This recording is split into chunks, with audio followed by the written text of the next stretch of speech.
সভাপতির পদ সিলেক্ট করে।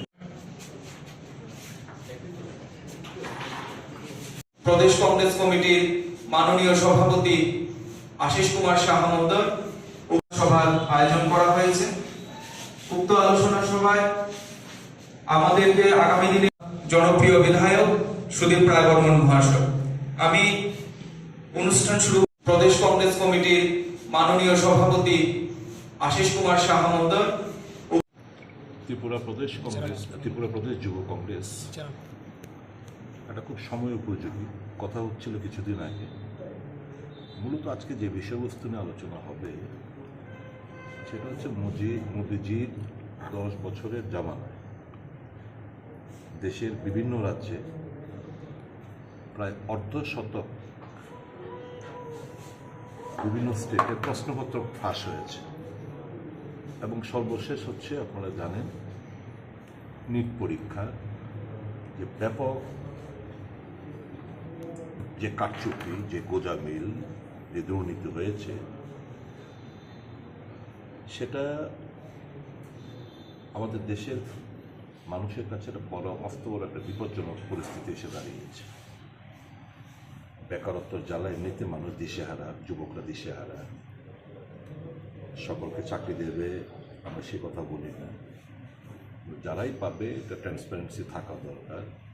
ত্রিপুরা রাজ্যেও এই যে টিপিএসসি রেজাল্ট গত 6 তারিখ বেরিয়েছে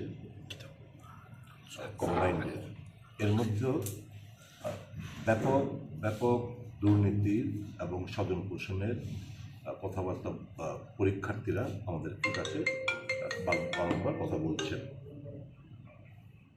এরপর রয়েছে আপনার বিশ্বকর্মা যে যোজনা, এটা আপনারা জানেন, এটা প্রশিক্ষণ কেন্দ্রে তালা ঝুলছে, স্টাইপেন্ড পাচ্ছে না, মুখ থুবড়ে পড়েছে।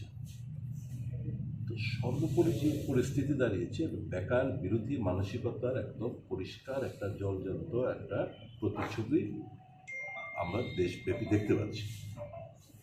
এর বিরুদ্ধে যুবকদের জাগ্রত করতে এবং নেশার বিরুদ্ধে লড়াইটা কীভাবে আরও তেজিভাবে আনা যায়, শুধু অ্যাডভার্টাইজমেন্ট মন্ত্রীদের ফ্ল্যাগ, ফেস্টুন, ব্যানার, অ্যাডভার্টাইজমেন্ট, কিছু বড় বড় লম্পলম্প কথাবার্তা বলে ত্রিপুরা রাজ্যটাকে সম্পূর্ণভাবে নেশার যারা কিংপিন তাদের হাতে ছেড়ে দিয়েছে। তো এর বিরুদ্ধে লড়াই করতে দৃঢ় প্রত্যয় নিয়ে যুব কংগ্রেস লড়াই করতে চাইছে। সে ব্যাপারে আলোচনা বা একটা গাইডলাইন তৈরি করে আগামী দিন যাতে যুবকদের রাজ্যে যুবকদের নিয়ে বিভিন্ন নানা যুবকদের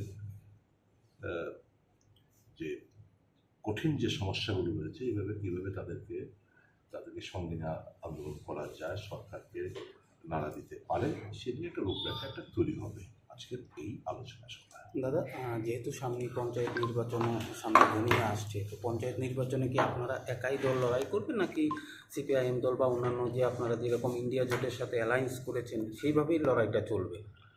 না দেখুন, সে ব্যাপারে এখন কোনো সিদ্ধান্ত প্রদেশ কংগ্রেস 18 তারিখ একটা মিটিং ডেকেছেন। ত্রিপুরা প্রদেশ কংগ্রেস মাননীয় সভাপতি আরও সিনিয়র লিডারদের নিয়ে বসে কর্মীদের বিভিন্ন জেলা ব্লক স্তরের নেতৃত্বদের, প্রদেশের নেতৃত্বদের সঙ্গে মত বিনিময় করে তারপর একটা সিদ্ধান্ত অবতীর্ণ হবে।